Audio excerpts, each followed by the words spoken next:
মধ্যপ্রাচ্যের রণক্ষেত্রে উত্তেজনার পারদ এখন তুঙ্গে।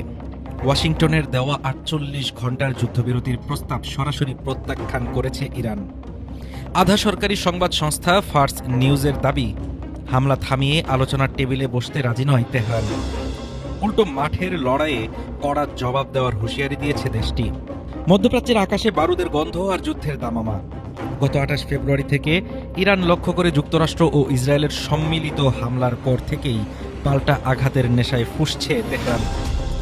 এরই মধ্যে সামনে এলো চাঞ্চল্যকর তথ্য। ইরানের আধা সরকারি সংবাদ সংস্থা ফার্স নিউজ বলছে, সংঘাত থামাতে তেহরানকে ৪৮ ঘণ্টার যুদ্ধবিরতির প্রস্তাব দিয়েছিল ট্রাম্প প্রশাসন। ফার্স নিউজের দাবি, গত বুধবার একটি তৃতীয় দেশের মাধ্যমে এই প্রস্তাব পাঠানো হয়। তবে এই প্রস্তাবের কোনো লিখিত জবাব দেওয়ার কোনো প্রয়োজনই মনে করেনি ইরান। বরং হামলার তীব্রতা বাড়িয়ে মাঠেই এর পাল্টা জবাব দেওয়া হয়েছে।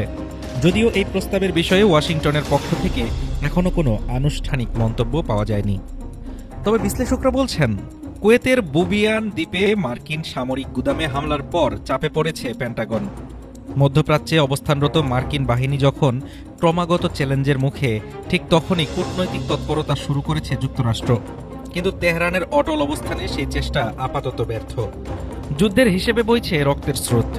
২৮ ফেব্রুয়ারি থেকে শুরু হওয়া এই অভিযানে এখন পর্যন্ত প্রাণ হারিয়েছেন অন্তত ১,৩৪০ জন।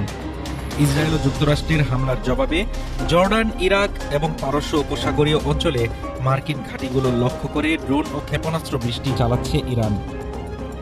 শান্তির প্রস্তাব নাকচ হওয়ায় মধ্যপ্রাচ্যে ছায়াযুদ্ধ এখন সরাসরি সংঘাতে রূপ নেওয়ার পথে। কূটনৈতিক টেবিলের চেয়ে রণাঙ্গনেই এখন ভাগ্য নির্ধারিত হচ্ছে এই অঞ্চলের দেশগুলোর। হাফিজুর রহমান তুষার, ঢাকা টুডে।